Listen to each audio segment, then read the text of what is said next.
I might get in trouble for this because people are defensive and opinionated, including myself. But we cannot be silenced because we have different views on things and because we're scared of how people are going to react. Remember, we are all a result of what we have been exposed to.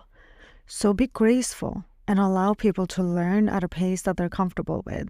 Remember, we learn more about ourselves and others through sharing our stories with each other. That's why I am doing this podcast. I want to help people feel validated, like they can relate. We learn about our differences and how our journeys shaped us that way. We don't have to be so angry at each other for having a different reality than we do. We simply need to learn from each other and be open-minded and respectful. I want to tap into our biological responsibility as women and men today.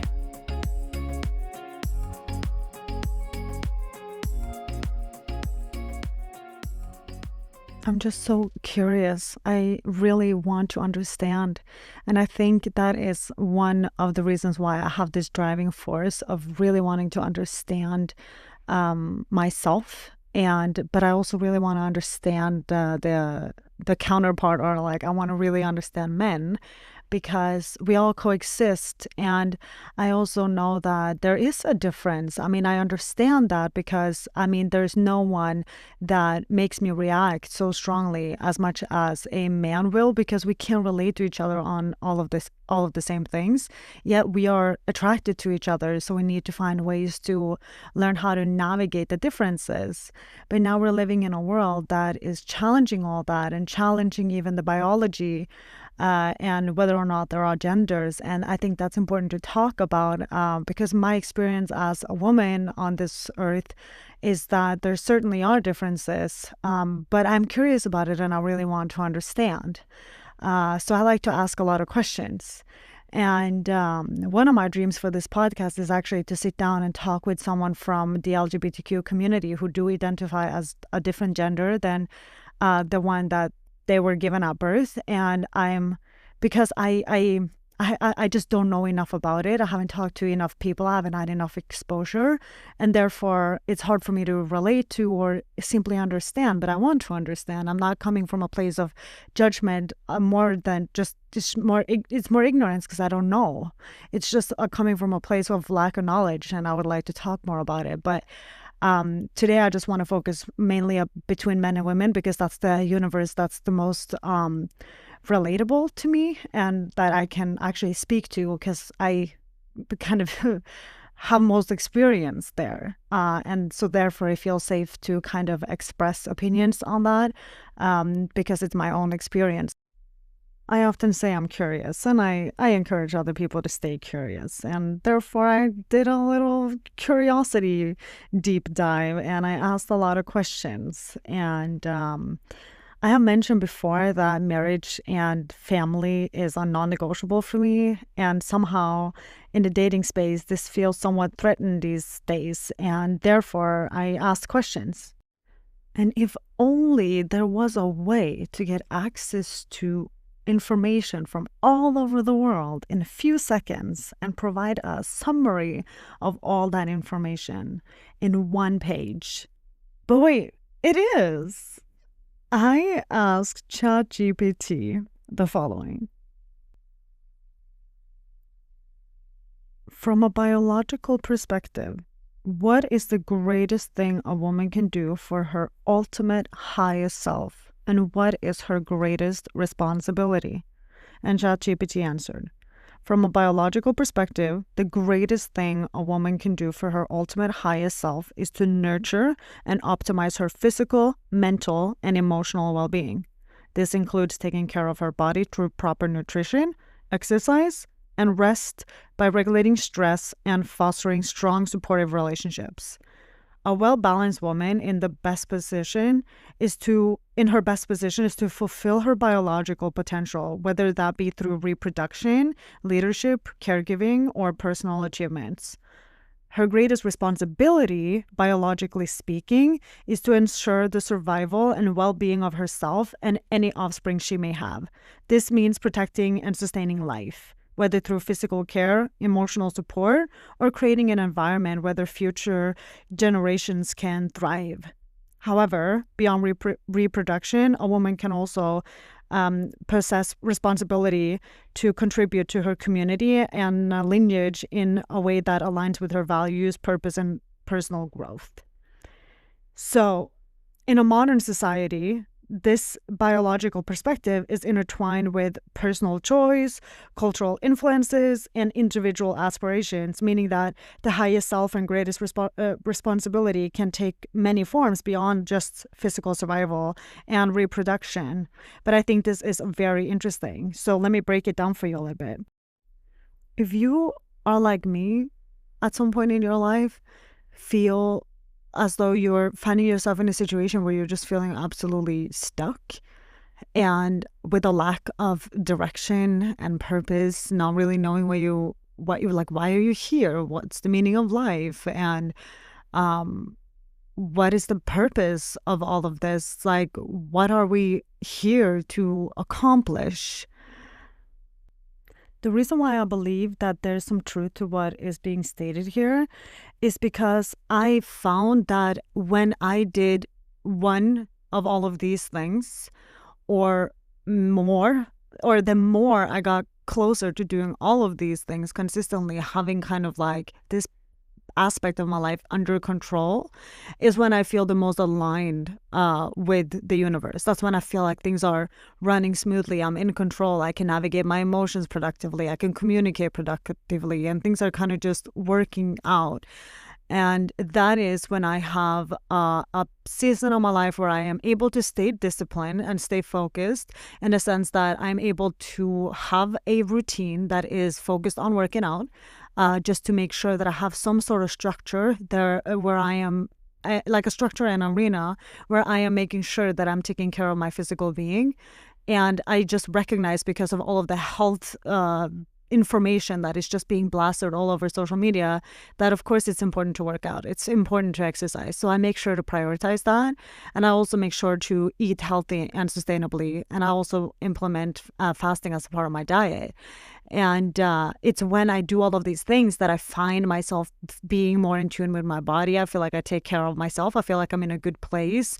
And this is also having this ripple effect where I prove to myself that I'm able to do things. And that's when the positive dialogue is going on, where I can talk to myself kindly, and I'm ultimately taking care of my inner being, my emotional being, you know?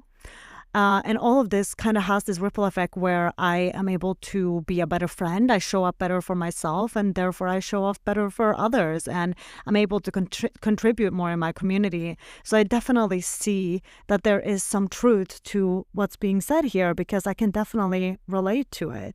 So breaking it down, or repeating what was said, is that from a biological perspective, the greatest thing a woman can do for her ultimate higher self is to nurture and optimize her physical, mental, and emotional well-being by, for instance, doing one of the things that I mentioned. Not only does it state that nurturing her physical and mental and emotional well-being is the greatest thing to do, it suggests how to do it. By taking care of your body and eating proper nutrition, exercise, rest, regulate stress, and foster strong, supportive friendships. It's kind of a recipe here. And I think it's important to ask yourself, where are you in your journey? Do you have any of these things locked in? And if you are like me in the past, who just feel completely lost and just out of it, is there any of these things that you may be able to implement in your routine to feel as though maybe it can get you on track to somewhere? Maybe it can open up for some clarity. Because I also feel that by going on long walks or a run or exercising, that somehow my mind becomes clearer and I get more creative, and I kind of feel this flow of inspiration coming in. So I can see why this is so helpful, why that would be the way to find your highest self. I also asked, what does the modern woman want today more than ever? And the answer, fulfillment. Fulfillment. Given what I have asked ChatGPT, the suggestion for us achieving fulfillment is to nurture and optimize our physical, mental, and emotional well-being. So you don't have to stay put in a miserable job.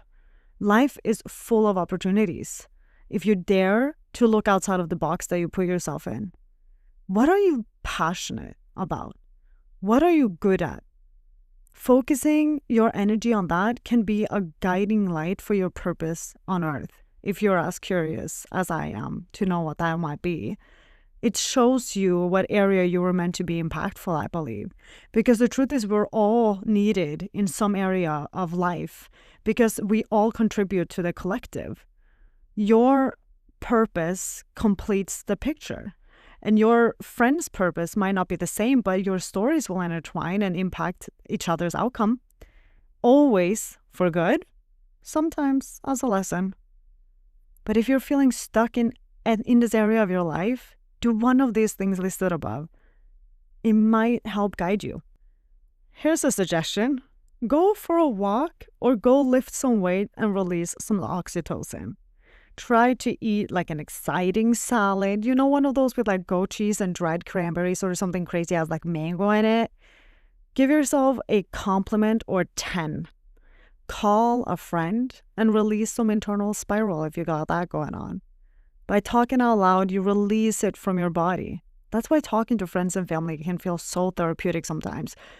Because you de-weapon and you de-weaponize the threat and release it from your body.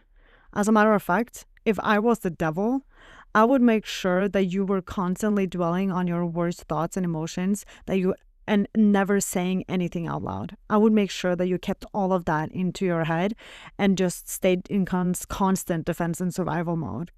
That's why I believe that talking out loud and sharing your feelings in a safe space where no one is judging or being opinionated is so crucial because it just helps release the burden. The devil would want you to carry on the burden, and that's why we spiral. A space where you can feel completely free to be yourself fully, without shame or without a place to release shame. Find that space for yourself and never let go of it. Give back the same respect you get from that space. Showing up for your friends without judgment and no solution, just being there, that is such an honor. Kill 2 birds in one stone and go for a walk with a friend or a family member. And you got exercise and fostering a strong relationship locked into at once. You can be productive with it, by throwing in a healthy lunch at a salad bar or something, go crazy and talk about your feelings half the time. And you got everything locked in, just be solution-minded, I just strongly encourage to be intentional, if anything. So, for shits and gigs, I asked the same questions for men. I mean, obviously I had to do that. From a biological perspective, what is the greatest thing a man can do for his ultimate highest self, and what is his greatest responsibility? From a biological perspective, the greatest thing a man can do for his ultimate highest self is to maximize his strength, wisdom, and ability to provide and protect, both physically and emotionally. This means developing resilience, leadership, and purpose while maintaining his health and vitality. A man's greatest responsibility is to ensure the survival, protection, and prosperity of his loved ones and community, whether through provision, leadership, or creating a stable environment where others can thrive. This aligns with his evolutionary role as a protector, provider, and builder of legacy. Of course, in a modern society, these roles evolve both at a core and a man's highest biological purpose, but it still remains rooted in strength, leadership, and service to something greater than himself. All right, if that's the case, then men, listen up. 1, maximize your strength. Go to the gym, lift some weights, play some sports. I don't know. Just ensure that you're physically active. 2, maximize your wisdom. Read a book on personal development or self-leadership. Just make it thought-provoking. Green Lights by Matthew McConaughey is one that I really liked, but I know that men really like the subtle art of not giving a fuck. Also, you can watch an episode of like The Diary of a CEO or Modern Wisdom or some other male podcast that is informative and educational. Just maximize your ability to provide and protect, and you'll experience your absolute highest self. For both men and women, doesn't it sound like the biggest cliches that you have ever heard? Like all of this. But you know what else is true about cliches? They tend to be right. And this ChatGPT confirms, because he say that they say cliches exist for a reason, because they hold some universal truth that resonates across time and cultures. So if you're a woman, here's what I suggest. Take care of yourself. Be your own cheerleader. Speak and think highly of yourself. That will make you get your ass to the gym, because you start to respect that woman that you are, and you want to lift her up. You want to treat her right. Eat healthy and rest. It's totally okay to take a break. And hold space for your feelings and allow yourself to feel all of them, because we are complex as human beings, and I think we were meant to just learn how to navigate it all and not run away from those who feel bad and chase those who feel good. But I think that by embracing all of it and learning how to navigate being in all of those different emotions is when we become superhumans. Start building up your friends as well. We all need cheerleaders, And don't be a bully and get the gossiping down to a minimum. Lift up your friends and create space for them to hold their emotions too, and be available. And respect yourself, and don't let men use you. Hold yourself accountable for what you're tolerating in a relationship. Speak up and only subscribe to respectful behavior. Put yourself on a pedestal, not him. And I believe that you will attract the most respectable man, and you'll be so happy that you'll let go of whoever you have an unhealthy obsession with right now. Trust that, because God is good. And if you're like me and sometimes assume that you know what your man is thinking and that he should know what he did wrong, he doesn't. Communicate that with him. He really does not know what you feel like and how, why you're mad. And why you're in this situation. He doesn't. You have to talk to him about it. So create a healthy space where you can communicate your expectations clearly, and that boundary is being followed, and that goes both ways. When he says boundaries, you're following them too. Create a healthy space to listen to your man and let him tap into his masculine and feminine energy too. Hold space for whoever he is, and learn about him and care about him. I don't know why I'm telling you this, like, as if women don't care. That's like the thing we do, like, more than anything, is that we care too much. Like, we'll put that person before ourselves. So yeah, that was redundant. But that being said, though, like, don't be a psycho. But trust him to be loyal and leave him when he's not. Set that boundary for yourself, because nobody disrespects you like that and gets away with it and get to grant access to you anymore. If you're a man, go to the gym, dude. Take care of your body. Exercise, because that shit's sexy as hell. Be smart, but not for the sake of being right, but for the sake of being informative, because women learn to learn from you. Even if it's just small random facts or a full-on documentary series that you're passionate about, share that stuff, because we just love to be involved in whatever you're excited about. Challenge your insecurities and create the ability to coexist. You don't have to do everything by yourself and hold it all in. Be vulnerable. Adore your woman. And if you don't adore whoever you're with now, she's not the one. Be a provider. Be a protector. Buy her the occasional bouquet of flowers or something that you know that she will like. Treat her to a date night. Treat her to a shopping spree. Or spend time with her in the kitchen while she's cooking. Or play music and dance around with her, Just make her feel special and beautiful, and she will give you the world and beyond. She will be the greatest person in your life, and she will be a great partner to you, because she will know what you need before you do, and she will pray for you and support you, and she will give you space when you need space, and she will make love to you like no one ever has. She will be the mother of your children, and you will see her in them every day. And that is a blessing and an honor that you're never going to experience anywhere else. and be able to protect your family and take care of your family, that is something that also creates purpose in a man.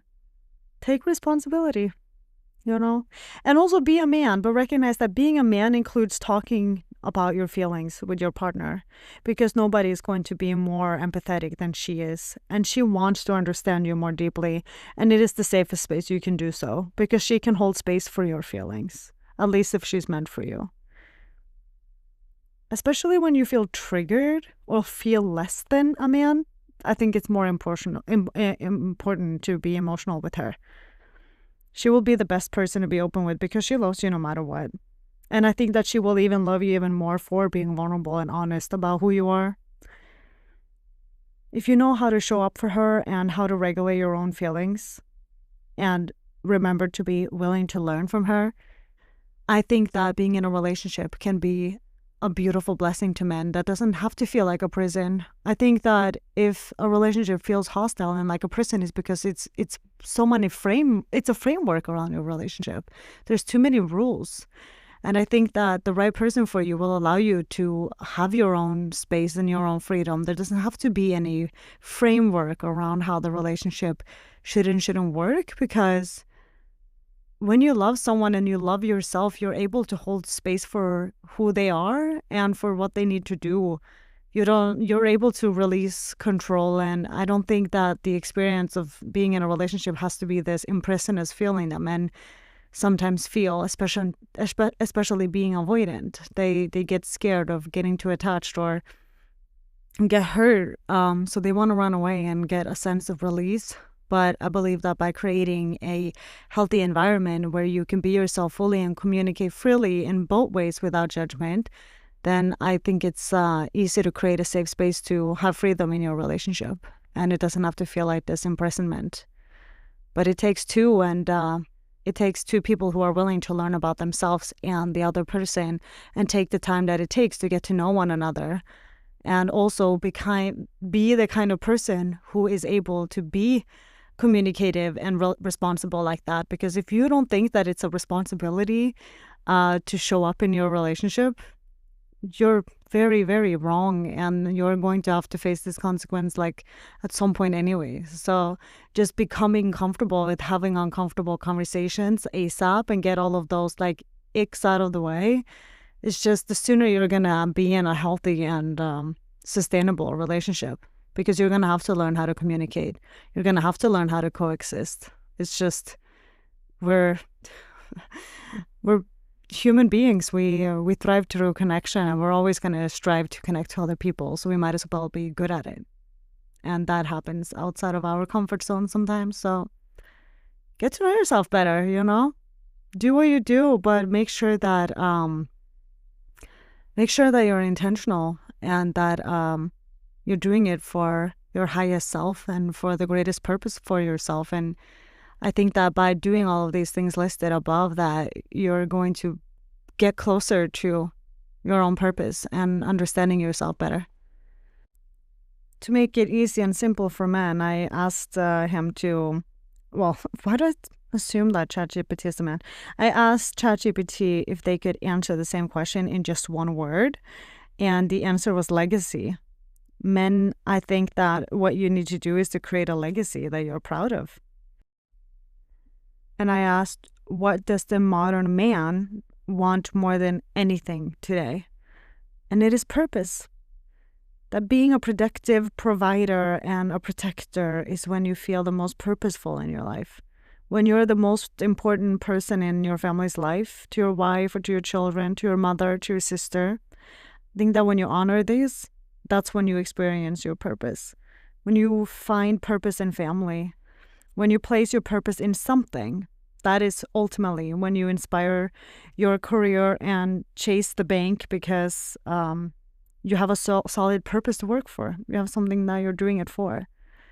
And as a collective, I believe that the sooner that we can just realize this is that men and women both seek fulfillment and purpose, but they express and achieve these in different ways. A woman's highest self is rooted in nurture and connection and self-actualization, with her greatest responsibility being to sustain life and create a loving and thriving environment. Whereas a man's highest self is driven by strength, leadership, and legacy, with his greatest responsibility being to protect, provide, and build stability for others. But ask yourself to what degree you're building stability for others right now. Ultimately, women seek fulfillment through love, connection, and balance, while men seek fulfillment through purpose, legacy, and impact. And if these are all connected to each other, I believe that we as women find our best partners in individuals who have found purpose in giving us love, whose legacy is reflected in our connection. And where we provide balance, they provide impact. I want us all to get closer to understanding these things, how we can be the best, like how, for me, I want to understand how can I be the best partner for a man. And I recognize that the best way I can show up is to first and foremost be able to navigate and handle myself in a productive way, and not believe that it's his responsibility in any way, shape, or form to show up for me emotionally. I know that I need to have agency, but by being able to navigate myself, it's easier for me to be able to navigate him as well. And it makes me more empathetic. And I also know that I need to understand how men think and feel and thrive, because I want to create an environment where they will do so. I want them to thrive.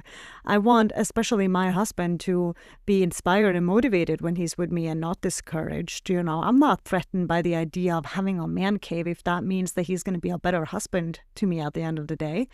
So I need to understand these things. And I want for men to do the same thing. Be curious about how women work and operate. Like, the sooner men understand how women thrive and how women are the best version of themselves, and simply understands that the ripple effect of doing so is that she's going to be the best partner to you. It is such a value to stay curious about the other gender, especially the gender you want to coexist with like most of your life, whatever individual that is for you. I think it's important to understand them, and I think it's important to stay curious, and I think it's important to get to know yourself better. So stay curious and get to know yourself better. If you want to come share your version of how your attachment style manifested itself in your love life, please email me on magsmindset@gmail.com. I can't wait to hear from you.